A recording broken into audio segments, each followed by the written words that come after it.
Время новостей на канале Абаза. В студии Марина Будба. Здравствуйте. Сегодня в выпуске. Век с читателем Национальной библиотеки Абхазии имени Ивана Папаскира исполнилось 100 лет.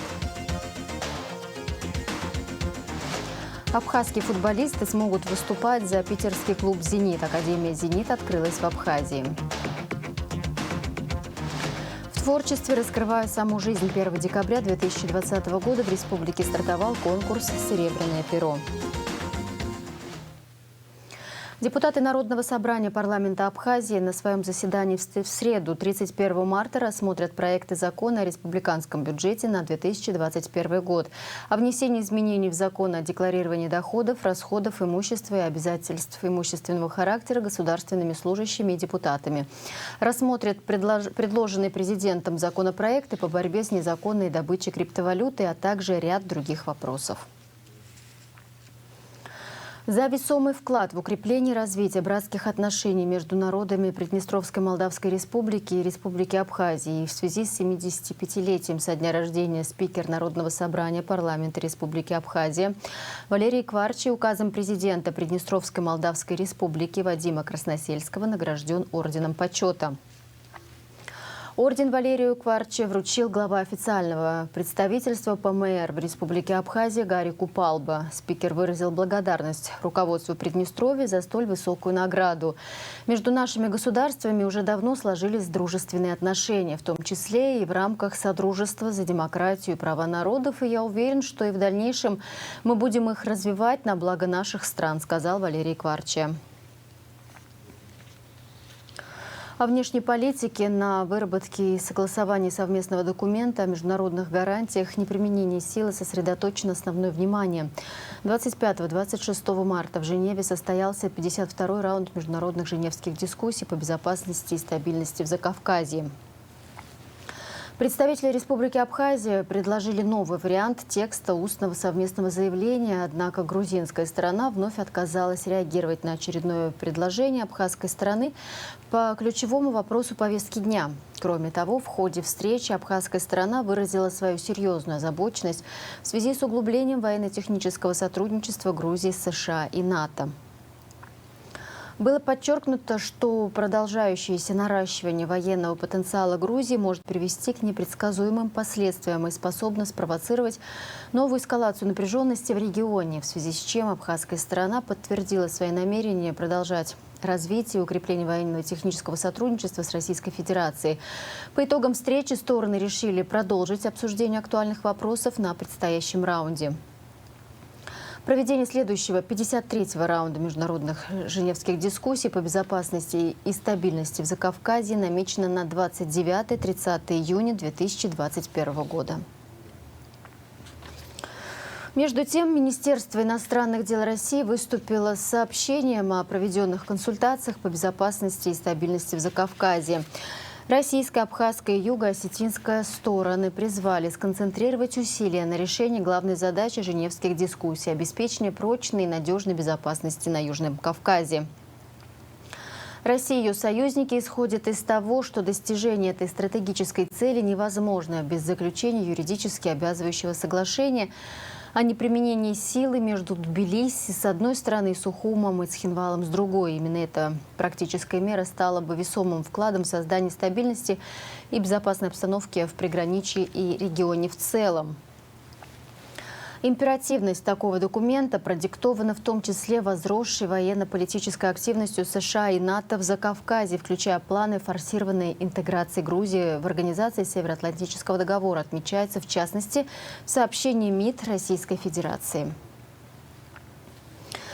Более 1000 военнослужащих российской военной базы Южного военного округа задействованы в учениях в горах Абхазии в ходе контрольной проверки укомплектованности и обеспеченности войск, их способности выполнить нормативы, установленные требования боевой и оперативной подготовки. Как сообщает пресс-служба ЮВО, контрольная проверка войск проводится под руководством командующего войсками Южного военного округа и генерала армии Александра Дворникова.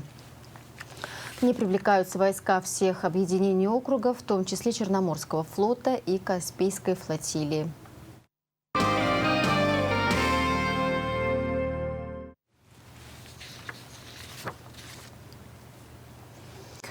Век с читателем Национальной библиотеки Абхазии имени Ивана Папаскира исполнилось 100 лет. Поздравительный адрес руководству и сотрудникам главного книгохранилища страны прислал глава государства президент Аслан Бжаня. Наша съемочная группа посетила торжественное собрание, посвященное столетнему юбилею. Все подробности у Анастасии Никоновой. 29 марта 1921 года, на 25-й день установления советской власти в Абхазии, в столице открылась первая читальная комната, которая со временем преобразовалась в Национальную библиотеку имени Ивана Папаскир и сегодня по праву несет статус главного книгохранилища страны.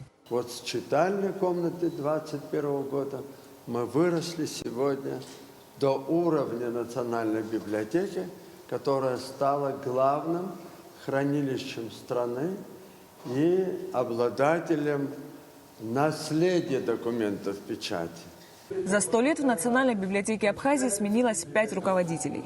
В разное время книгохранилище возглавляли Елизавета Васильева, Любовь Бакучава, Элеонора Бжаня, Людмила Начкебе и Борис Чолария, который руководит нацбиблиотекой с января 1995 года. У меня сегодня есть люди, которые работают самое меньше 10 лет стажа. А самый большой стаж работницы моей 62-й год. Таких у меня 2 человека. И они внесли огромный вклад в развитие библиотечного дела Республики Абхазия.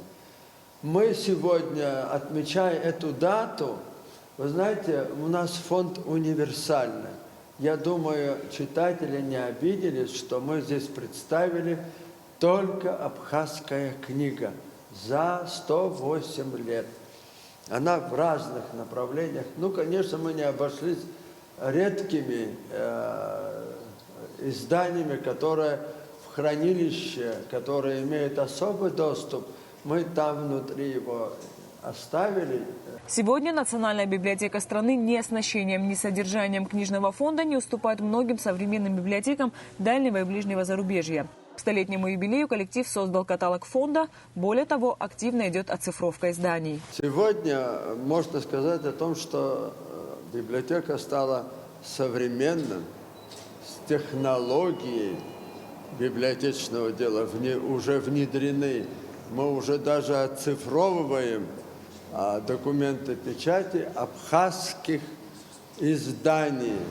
Вы знаете, что именно Национальная библиотека, в этом его приоритетная заслуга должна быть. Поддержка государства мы видим воочию. Мы сегодня имеем реконструированное, восстановленное, возрожденное с капитальным ремонтом здание, оснащенное современным оборудованием, и с климат-контролем. Поздравительный адрес коллективу нацбиблиотеки в этот знаменательный день прислал глава государства Аслан Бжаня. Министр культуры Гуди Сагарба, передавая письмо президенту, отметил, что празднование юбилейной даты будет продолжено после стабилизации эпидситуации с COVID-19. Вчера коллектив Ялохо, Куршук Саджаба, Сбахвада, Геачар Геоп, нас Геачара Нубударов, Гуис Харков, Аман Шаларев, Зехас Чойт, Лумкала и Туп, Ханшас Харстаху, Яра библиотека Уссура, Даге, Яйвас из Шарытара, Даге, ей вейпшим культура проектку, имя Пушкот, Уйдар, Зейбзиоп, Избанзар, Зиграбхеда, Хумпада, Аджар, Рабхера, Аджар Ругубалра, Арбшра, Шараш Уссура Ятхалу, Убиязахан и Туп, Ханшас Харстаху. Назге, Далишари Куйпа, Санпа, Хатби Амш Ясвато, Убаси Хацбет, Усланги Хайватшажон, Санпа, юбилей Ясвато, и Бахаз, фестиваль, конференция Думе Пахбот, Хумпада, Харгия, культура министра Ахгана Хала, Схарара, Атахузиге, Хумпада, Атилара Ахтой, Уя проекта Зихан. Консультант представительства Россотрудничества в Абхазии Михаил Масаев отмечает, что у двух организаций большое количество проектов и мероприятий, которые всегда успешно реализовываются. Библиотека является важнейшей артерией в вопросах образования подрастающего поколения, взрослого поколения в том числе. И в свою очередь мне хотелось бы от себя лично и от представительства Россотрудничества поздравить руководство и коллектив библиотеки с этим юбилеем, пожелать им долгой и плодотворной работы.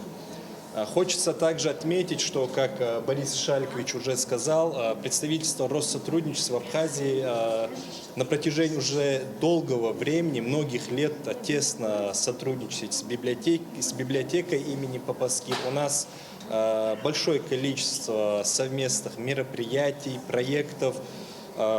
Руководство библиотеки всегда отзывается на инициативы Россотрудничества о проведении различных мероприятий на площадках данного заведения, за что им большое спасибо и огромная признательность. К столетию сотрудники подготовили выставку редчайших книг, хранящихся в фондах нацбиблиотеки. Большинству изданий и газет более 70 лет. Экспозиция доступна всем, кто посетил главное книгохранилище страны в эти дни. Анастасия Ниганова, Торник Амичба, Абаза ТВ. Культурный год будет содержательным. В Министерстве культуры Абхазии состоялся брифинг, посвященный итогам рабочей поездки министра культуры Гудиса Агрба в Москву. Подробности у Леонора Гилаян. Ряд встреч, проведенных в Министерстве культуры России и подведомственных учреждениях, в основном был посвящен планам по разностороннему сотрудничеству. Ключевой и значимой, на наш взгляд, встречей была встреча в Министерстве культуры Российской Федерации, где нами было подписано соглашение, был подписан план мероприятий на нынешний год. И в рамках данного плана мероприятий предусмотрено более 30, на наш взгляд, масштабных проектов для реализации в нынешнем году. Данный план мероприятий включал в себя 3 основных направления. Это направление обмена творческими коллективами. Это направление, один из ключевых, на наш взгляд, пунктов, это реализация культурно-просветительских проектов на международном и в том числе и межрегиональном, внутрироссийском уровне. И, конечно же, это один из также ключевых направлений, это сотрудничество в рамках в области образования библиотекарского дела. Отдельно министр рассказал о встрече со своей коллегой, министром культуры России. Ольга Любимова и Гудиса Агрба подписали план сотрудничества между Россией и Абхазией в области культуры на 2021 год.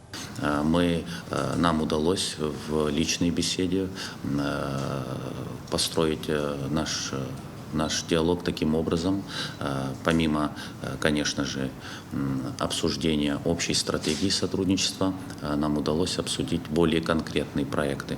В данном случае хотел бы особенно отметить, что нынешний год, на наш взгляд, он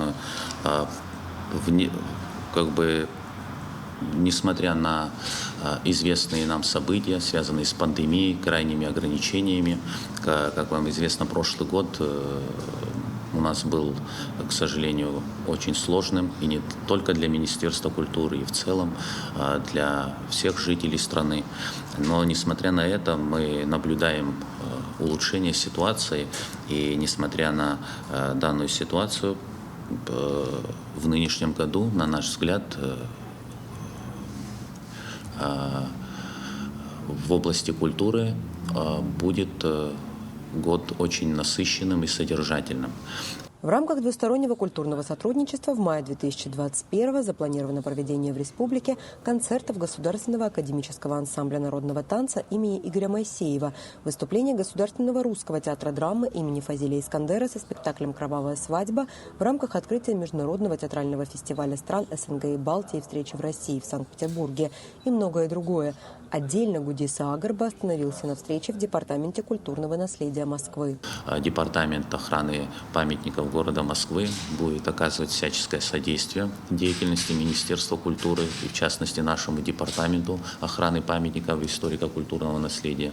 На данном этапе было со стороны руководства департамента выражена готовность пригласить к себе сотрудников нашего департамента Мне отрадно отметить, что как вам известно, основной состав сотрудников нашего департамента – это молодые, активные ребята, девочки, сотрудники. И в этой связи у нас есть уникальная возможность повысить квалификацию и уровень наших сотрудников. Также делегация абхазского Минкульта провела встречу в головном офисе Россотрудничества. Гудиса Агарба отметил, что в Абхазии министерство тесно сотрудничает с представительством, и эти отношения будут наращиваться. Мы в Москве в Россотрудничестве проговаривали вопросы нашего более активного взаимодействия. В данном случае речь шла о конкретных вопросах, связанных с рассмотрением возможности увеличения квот для наших абитуриентов. В нынешнем году уже эти квоты определены. И могу сказать, что для Министерства культуры это, конечно же, на мой взгляд, является достижением в силу того, что порядка 50 квот было выделено на Республику Абхазия в нынешнем году. И на специальности, связанные с культурой, с искусством, из 50 представлено 10. Кроме того, Гудиса Агарба отметил, что идет работа с Россотрудничеством в направлении снятия ограничений на повторное обращение гражданина за квотой. Например, если речь идет об аспирантуре. В ходе поездки в российскую столицу министр встретился и с абхазской творческой интеллигенцией, проживающей в Москве, а также студентами из Абхазии.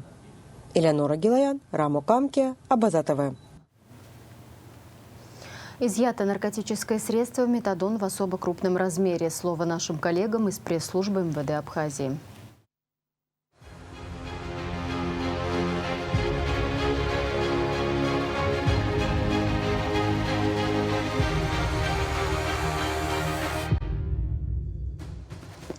В Галском районе сотрудники Управления по контролю за оборотом наркотиков совместно со специальным отрядом быстрого реагирования МВД Республики Абхазия задержали с поличным гражданина, осуществляющего закладки наркотического вещества. Изъятое наркотическое средство метадон, исследованное в экспертно-криминалистическом центре МВД Абхазии, составило более 180,5 грамм. Наркотик был уже мерно расфасован в полиэтиленовые пакеты. В общей сложности 390 свертков, предназначенных для продажи в нашей стране, изъяли сотрудники милиции в результате проводимых оперативно-розыскных мероприятий 23 марта текущего года. Информацию о преступном наркоканале сотрудники Управления по контролю за оборотом наркотиков разрабатывали несколько месяцев. Проводились ряд оперативно-розыскных и оперативно-технических мероприятий с целью пресечения данного наркоканала. На территории Республики Абхазия данный наркоканал известен под ником «Череп». Мы долгое время разрабатывали, изучали тактику, методы его работы, где и в каких местах он делает эти тайные закладки. В данный момент мы задержали его, одного из его закладчиков, задержали на территории Гальского района. Сам организатор данного наркоканала находится не на территории Республики Абхазия, но мы и о нем уже практически знаем все. Гражданин Телегин задержан непосредственно в Галском районе на проселочной дороге у лесного массива. При личном досмотре, проводимом в присутствии граждан, приглашенных в качестве понятых, у последнего были обнаружены хранимые при себе свертки 191. Заизолированный сверток гражданин Телегин хранил при себе. В свертках содержалось расфасованное в полиэтиленовые пакеты вещество светлого цвета. Как пояснил задержанный, ориентировку на получение наркотического средства для последующей реализации он получил посредством мобильного мессенджера. Через сеть Telegram. Человек, который скинул, лично не знаю, предложил заработать денег. Предложил, какую сумму денег вам обещали? 200 тысяч рублей. По 500 рублей за одну захороненную. За один, то есть вы приехали сюда, подняли адрес, где подняли, примерно помните? В районе села Каман. Мне приблизительные координаты также пришли через сеть Telegram.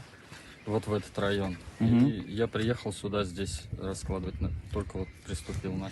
Обнаруженное сотрудниками УКОН изъято, упаковано и соответствующим образом опечатано для направления на исследование ВКЦ МВД Республики. Также при личном досмотре у гражданина Телегина обнаружен мобильный телефон, на который он фотографировал места ранее сделанных закладок, и пластиковая крышка, служащая меткой. То есть как вы это все осуществляли? Я клал на землю, осуществлял закладку, сверху клал крышку и фотографировал. Крышка как опознавательный знак. Да, ну как метка. Как метка. Так, телефон будет изъят, данная крышка из-под Кока-Колы также будет нами изъята, упакована и опечатана соответствующим образом. Также был произведен досмотр автотранспортного средства гражданина Телегина, на котором он въехал в Республику Абхазия, автомобиль БМВ за госномером М980 ЕМ-136 региона Российской Федерации. В пакете под передним пассажирским сиденьем салона автомобиля сотрудниками УКОН обнаружена пластиковая бутылка, наполненная заизолированными свертками, аналогичными тем, которые гражданин Телегин хранил при себе на момент задержания. В общей сложности в обнаруженной таре находилось 190 штук так называемых закладок, уже готовых к реализации. Развернув изолированные свертки, сотрудники милиции на обзор понятых представили содержащееся внутри фасовочных полиэтиленовых пакетов также светлое вещество в виде порошка и кристаллов. В ходе проведения дальнейших оперативно-розыскных мероприятий в отношении задержанного гражданин Телегин пояснил, что в лесном массиве Галского района он уже сделал так называемые тайные закладки.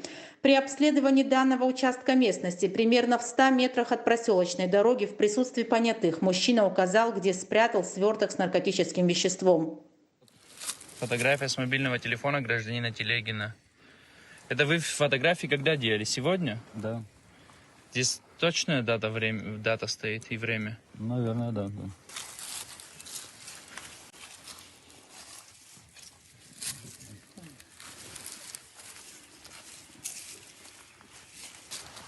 Даже не понятые.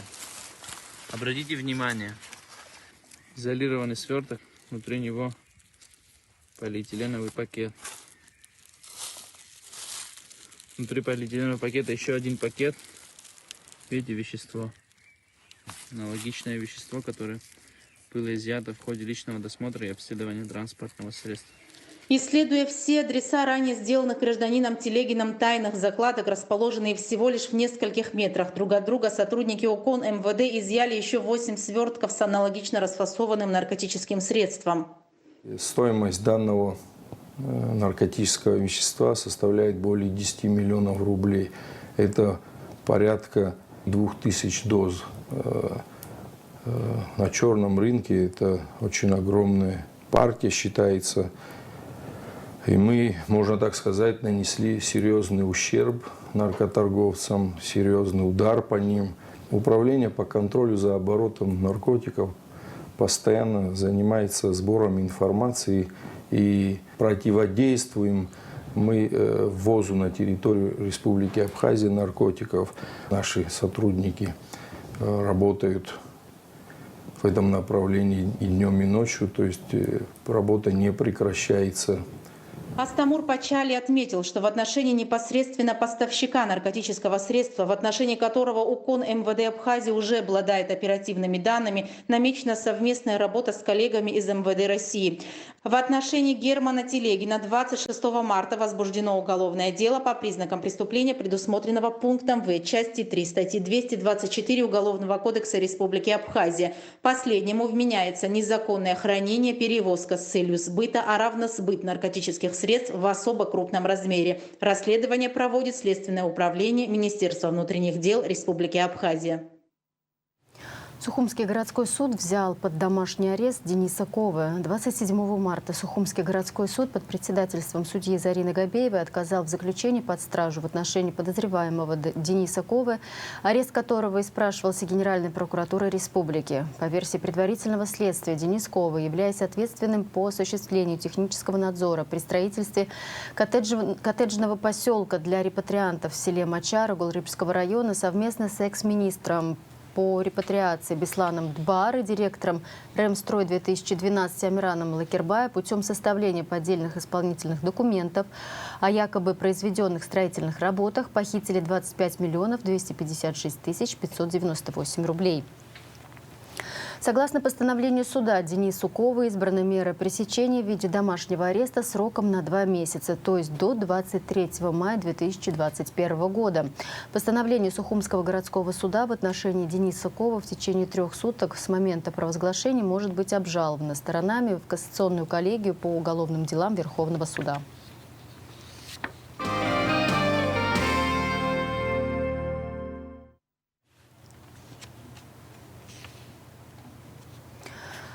Приняты предварительные решения по оползневому участку в Новом Афоне. 29 марта в Министерстве экономики состоялось совещание по вопросам устранения последствий оползня.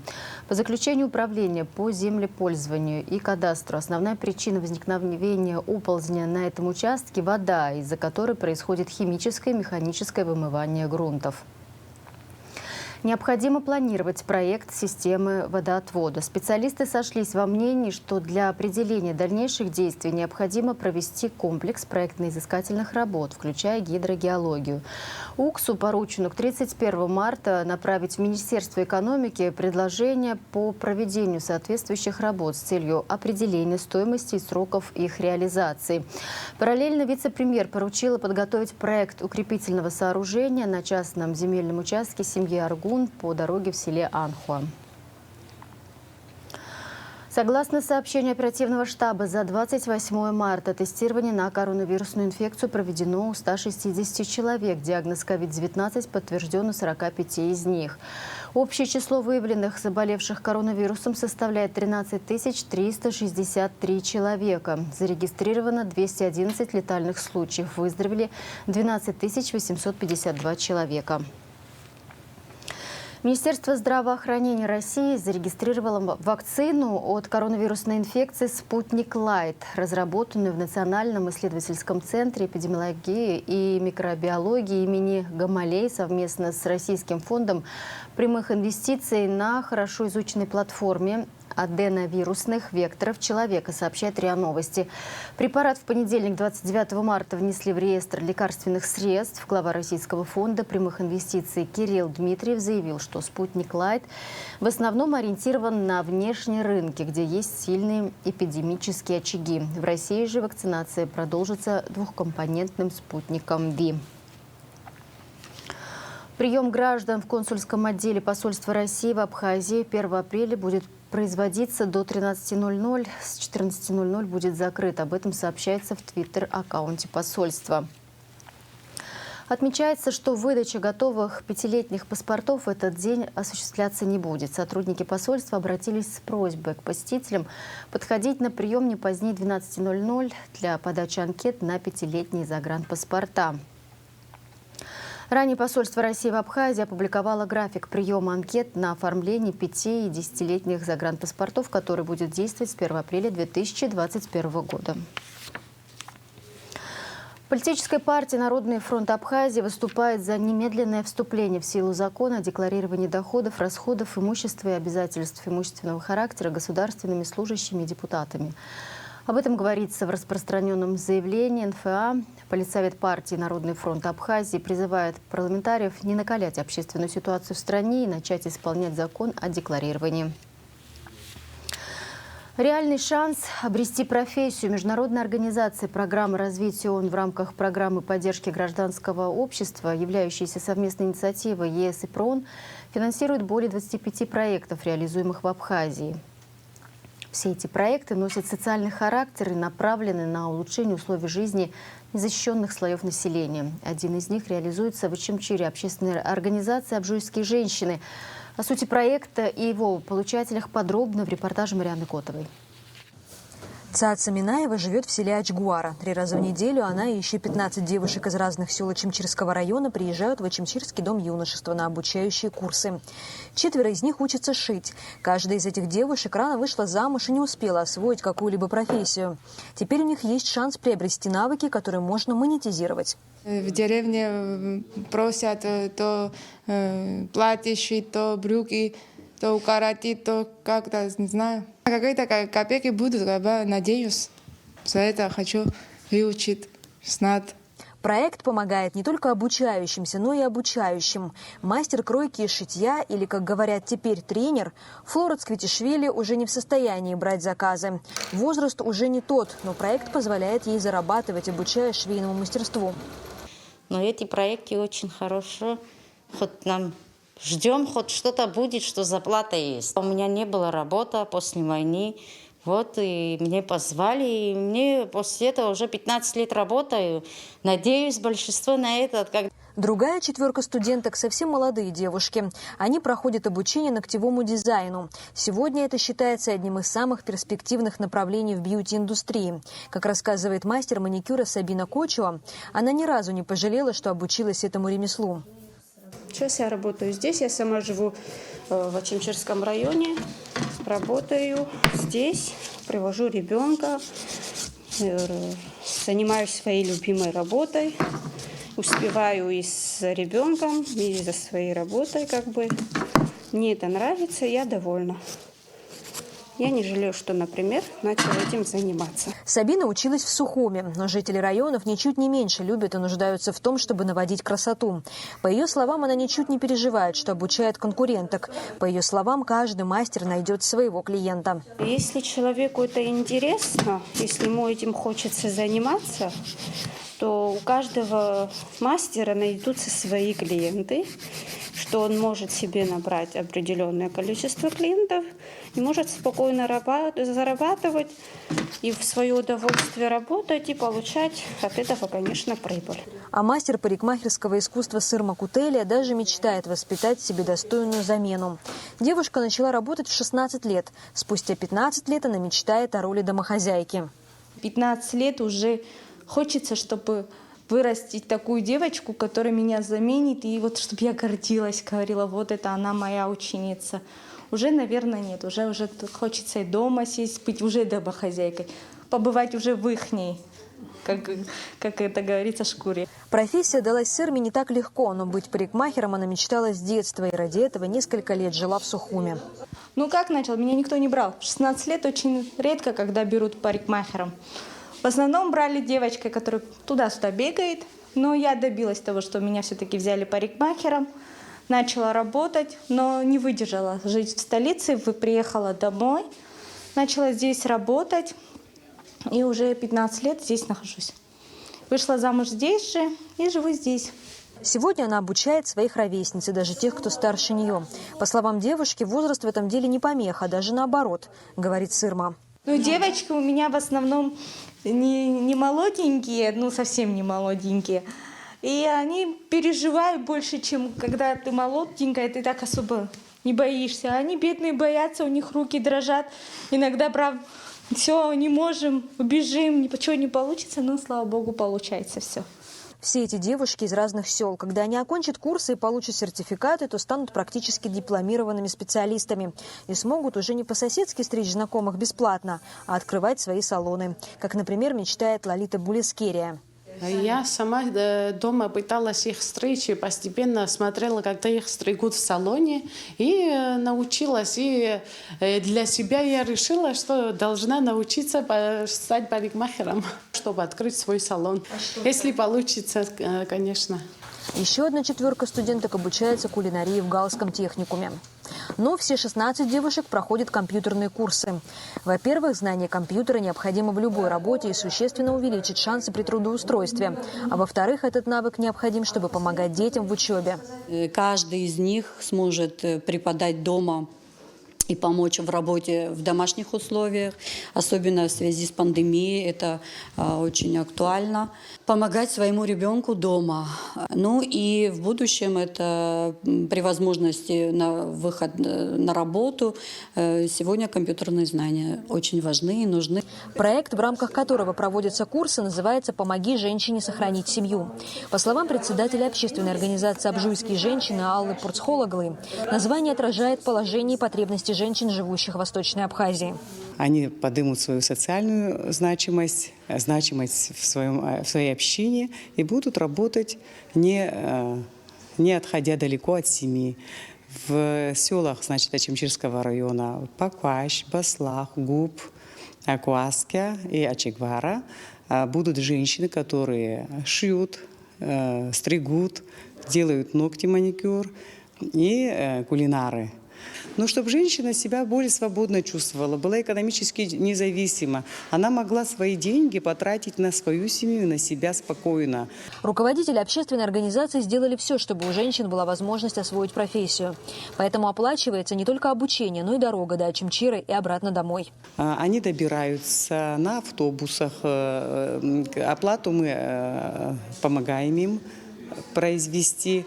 Но бывает, что иногда, вот, допустим, если это неудобно, мы на такси посылаем их до перекрестка, особенно в колледж, а дальше они уже на проходящих маршрутах добираются. Да, чуть-чуть неудобно, но что делать? По окончании курсов каждая из участниц получит не только знания и сертификат, подтверждающий это, но и орудие труда. Швейную машину, профессиональный кулинарный прибор, парикмахерские ножницы и фен и другой необходимый для работы инвентарь. Все это делается, чтобы полученные знания нашли применение и повысили качество жизни этих женщин и их семей. Марьяна Котова, Рамо Камке, Абаза ТВ. В творчестве раскрывая саму жизнь. 1 декабря 2020 года в республике стартовал конкурс «Серебряное перо» на сочинение и прочтение литературных произведений в режиме онлайн. Главной задачей не столько определить лучшего, сколько дать импульс к творчеству в области литературы и прочтения. Конкурс инициирован отделом молодежи и спорта, администрации Очимчирского района при поддержке Министерства культуры, представительства Россотрудничества в Республике Абхазии, Государственного комитета по делам молодежи и спорту. Подробнее о конкурсе расскажет Виола Барганжа. Пришла. Стоит. Ей 18 лет. «Вам сколько лет?» Ответила. Стихотворение Беллы Ахмадуллиной в исполнении юного чтеца Валерии Лакербая было специально записано для творческого конкурса «Серебряное перо». Проект, направленный на поддержку творчества в области литературы и прочтения, появился в период так называемого всемирного затишья, карантина. То, что в последующем он приобретет такие масштабы, по словам его автора Фаины Кондратьевой, и не предполагалось. Мне захотелось помочь молодежи наполнить свое время на карантине каким-то интересным занятием. Вот возникла мысль создать посредством конкурса, такой даже не столько конкурс, а как бы фестиваль-смотр произведений. Это сочинений, проза и поэзия, а также прочтение. То есть у нас получается, что здесь человек показывает не только свой, скажем так, проявляет не только свой сочинительский дар, да, вот кто-то в прозе, кто-то в поэзии, но также и артистический дар. На сегодняшний день 52 участника, да, мы тоже удивились, когда посчитали. Вот, просмотрела всю страницу и поняла, что, в общем-то, мне кажется, для первого раза неплохо. Конкурс состоялся. И мы надеемся, что мы собираемся продолжать этот конкурс и надеемся, что будет все развиваться к лучшему. Потому что наша задача не просто провести конкурс, а вытащить из человека, молодого или немолодого, то, что хорошее, интересное, что в нем есть, чтобы он поделился с нами, рассказал о себе, в общем, да, потому что написание книги – это ведь целая душевная, духовная работа. Сегодня это международный проект, где представить свои творческие работы могут участники из разных стран и сразу в нескольких номинациях. Это не только прочтение, но и написание прозы и поэтические сочинения. Его конкурсанты раскрывают совершенно разные аспекты жизни. Тему природы, любви, дружбы, человеческих отношений, а также рассказы на исторические темы. Так, одним из драгоценных материалов, представленных для конкурса, стали рассказы ветеранов Отечественной войны народа Абхазии. Аибашьра тематика иску ажәабжьқәа рҿы иҟоуп лымкаала ауаа иргәаԥхаз, лымкаала нас асоциалтә ҳәақәа рҿоуп еиҳарак ҳара уажәы ҳахьахылаԥшуа ҳдаҟьақәа рҿы дара рдаҟьақәа рахь ииаргаз, ахҳәаа зырҭаз. Убас еиԥш ыҟоу жәабжьхеит, ижәыхәбанызгьы инарзынаԥшуа ахәаԥшра зауз, аԥхьара зауз ажәабжь Бисмарк, Алексей Ламиа иажәабжь Бисмарк. Уи зызку аҷкәын фырхаҵа Абзагә Гәыргәлиа, нас ихьӡ Аԥсны еицырдыруеит, аха ас еиԥш иҟоу ажәабжь иара изкны аӡәы иҩхьеит ҳәа сыҟаӡам сара. Дара цәгьалаҵәҟьа еизааигәан, убри аҟынтә аарԥшышьа дақәшәеит. Ҳара нас гәҭакыс иҳамоуп Аԥснытәи Аҳәынҭқарратә университет напхгаҩы аректор ихьӡ ала ашәҟәыҩны абри ажәабжь абас еиԥш иалгааны изызку афырхаҵа ихьӡахҵаны стипендия аԥҵара. Сделать из участников профессиональных чтецов и привить настоящую любовь к такому искусству стала одной из задач конкурса. Для этого в рамках проекта был организован мастер-класс по сценической речи от актера Гудиса Тодуа. Можно же просто прочитать стихотворение, что вот прочел и рассказал, да? Но чтобы хорошо его прочесть, чтобы донести до сердца слушателя, зрителя, надо, во-первых, понять, о чем идет речь, пропустить через себя, через свой внутренний мир, через свои переживания и уже донести до читателя, до слушателя. Гудиса Тодуа сам предложил, после вот этих зум-конференций он сказал, я спросила Гудису, ну ведь это можно же как-то на видео делать? Он говорит, нет, научить дыханию, я должен сам это увидеть. Предложил, и дирекция Абхазского драматического театра согласилась с удовольствием. Мало того, они также с удовольствием согласились в качестве приза предоставить нашим чтецам билеты на спектакли Абхазского драматического театра. Оценивать работу участников по всем номинациям будут артисты театра, преподаватели, писатели, поэты не только из Абхазии, но и России. Сначала конкурс мы объявили для молодежи. И начался поиск членов жюри. Откликнулись практически сразу же такие замечательные люди, как Даур Начкебе, Кисоу Хагба, Гунда Сакани, Ричард Чкадуа, Симона Спафопула, Ахран Квап, Дермит Габелия, Гудиса Тодуа. И гость пригласили мы из России замечательного поэта Александра Клюквина. Вот, он тоже победитель международных конкурсов, пишет очень хорошие стихи. К оценке жюри будет допущено 65 произведений, из них 25 прочтения на 2 языках и 40 поэтические произведения и проза. О большом потенциале чтецов и писателей, задействованных в конкурсе, говорит и российский поэт, один из членов жюри, Александр Клюквин. Самое положительное впечатление, потому что практически все участники читают четко и свои произведения, и произведения классиков. Да, подача, экспрессия, все это есть. И более что очень радует, что очень много молодых людей, молодежи. И там, по-моему, мне до них еще расти и расти. То есть не я должен журить их, так скажем, да, а наоборот, потому что они умеют читать действительно. Я не особо читаю. Всем удачи.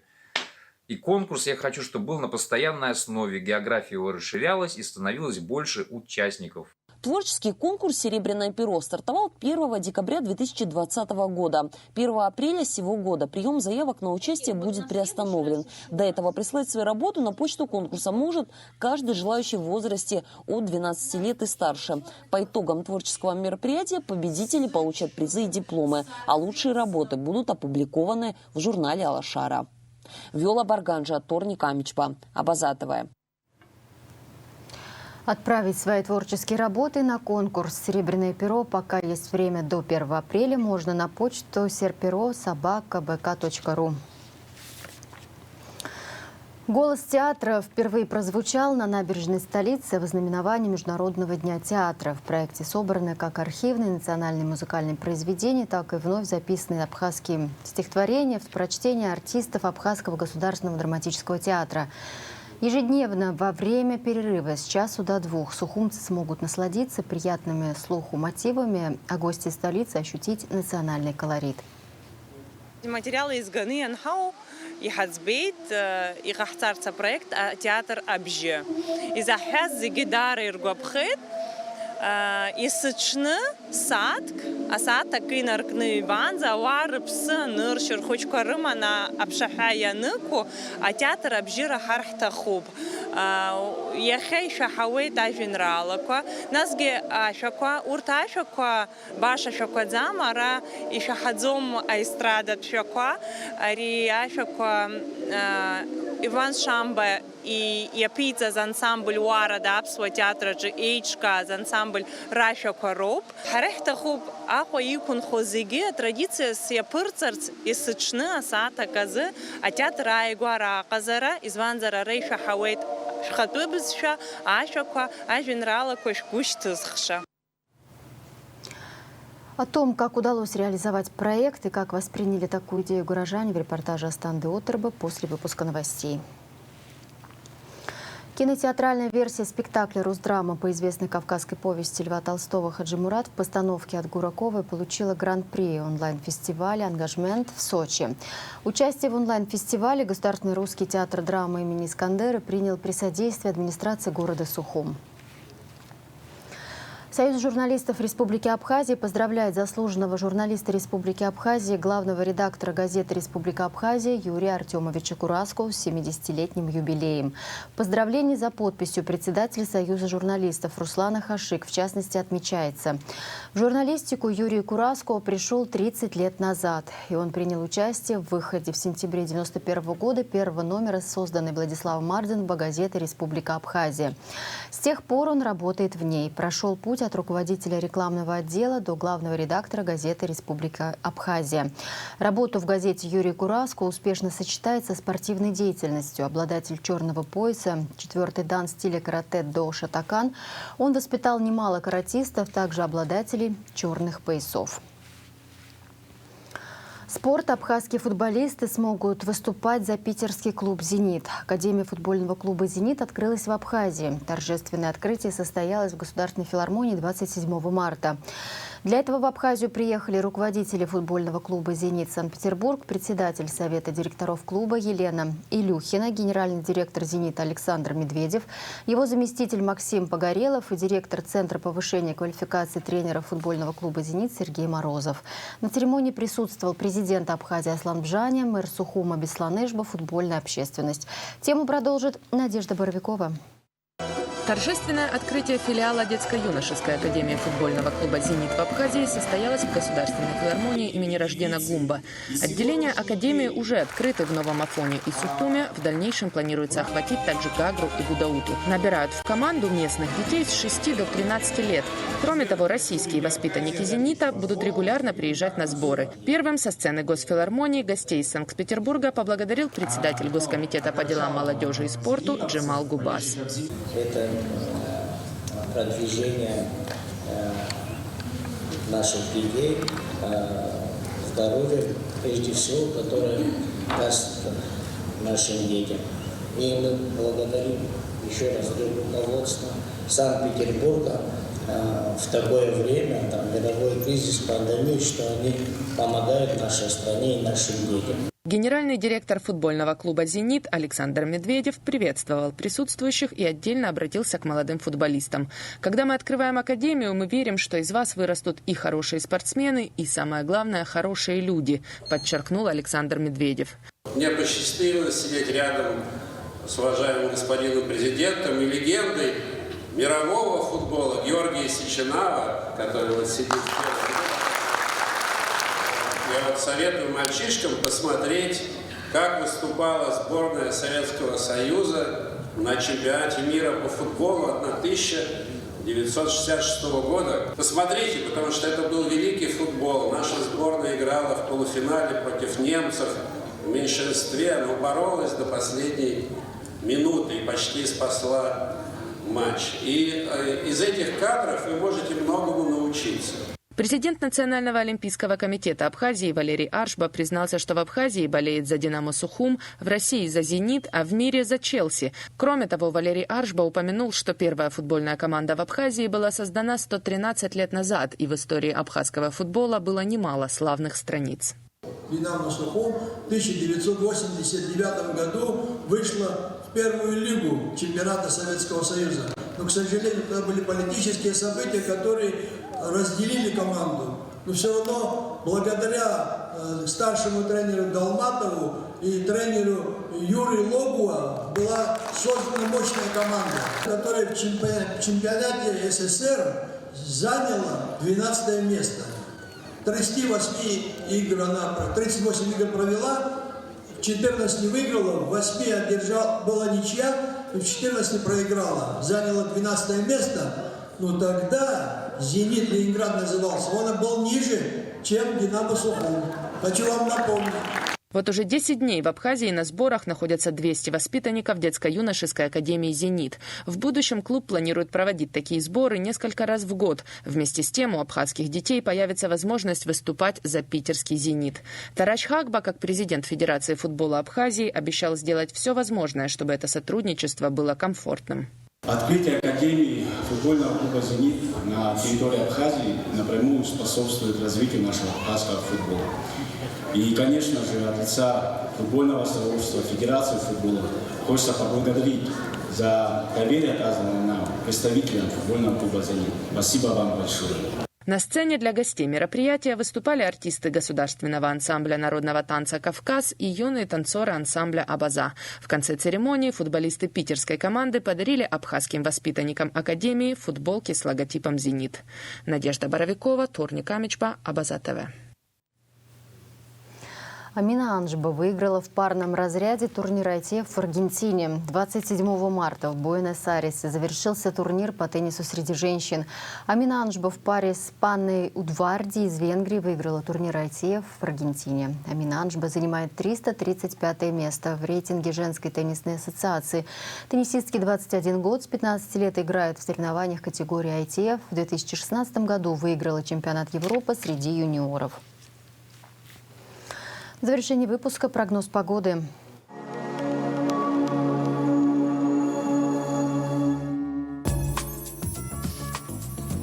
Во вторник, 30 марта, в Абхазии небольшая облачность, без осадков. Ночью и утром местами возможен туман. Температура воздуха ночью 6, днем до плюс 15. Температура морской воды плюс 10.